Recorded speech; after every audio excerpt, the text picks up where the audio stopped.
একজন বিলিয়নিয়ার দামি গাড়ি চালিয়ে দ্রুত গতিতে যাচ্ছিল। হঠাৎ তার চোখ লাল হয়ে যায়, শ্বাস নিতে কষ্ট হচ্ছিল। দুই হাতে গলা চেপে ধরে সে ধীরে ধীরে অজ্ঞান হয়ে পড়ে। শেষে গাড়িটি গিয়ে সজোরে একটা গাছের সাথে ধাক্কা খায়। যখন লোকজন এসে তাকে পায় তখন সে মারা গেছে। তার মেয়ে এমিলি যখন বাবার মৃত্যুর খবর পায় সে খুব কষ্ট পায়।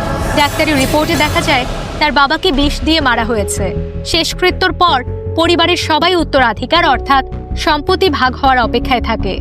সবাই ভেবেছিল এমিলি সব পাবে, কারণ বাবা তাকেই সবচেয়ে বেশি ভালোবাসতেন। কিন্তু বাবার সব সম্পত্তি চলে যায় সেই অপছন্দের বখাটে ছেলের কাছে। এমিলির জন্য শুধু একটা ফাইল ব্যাগ রেখে যান তার বাবা। সবাই চলে গেলে এমিলি ব্যাগ খুলে দেখে ভিতরে একটি ইউএসবি ড্রাইভ আর একটি চাবি আছে।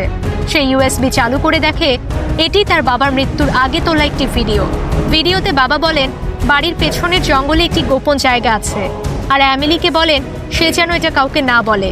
এমিলি তখন অবাক হয়, বাবা কি ওর জন্য আলাদা কিছু রেখে গেছেন? সবকিছু জানার জন্য এমিলি একা জঙ্গলে যায়।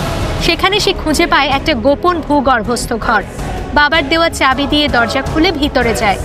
ধীরে ধীরে হাঁটতে হাঁটতে সে একেবারে শেষ ঘরে পৌঁছে।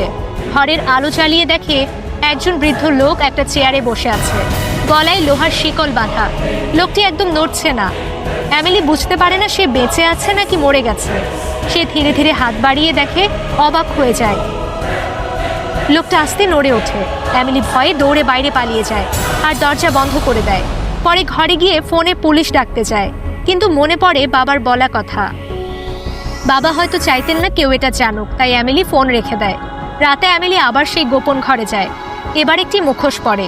লোকটি ঘুমিয়ে পড়লে সে তার আঙুলের ছাপ সংগ্রহ করে, যাতে পরে তার পরিচয় খুঁজে বের করা যায়।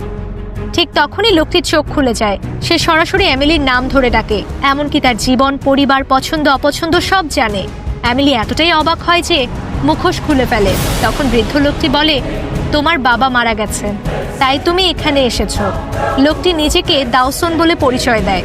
সে বলে, আমি তোমাদের পরিবারের একজন। এমিলি তখন জিজ্ঞেস করে, আপনি কে, আর আপনি এখানে বন্দি কেন? দাওসন বলে, আমি অনেক গোপন কথা জানি। যদি তুমি আমাকে আমার পছন্দের খাবার এনে দাও তাহলে আমি সব বলবো। এমিলি সত্য জানার জন্য রাজি হয়। সে ফিরে গিয়ে তার বন্ধুকে লোকটার ফিঙ্গারপ্রিন্ট দিয়ে খুঁজে দেখতে বলে। তারপর ডাওসনের চাওয়া খাবার নিয়ে আবার সেই গোপন ঘরে ফিরে আসে।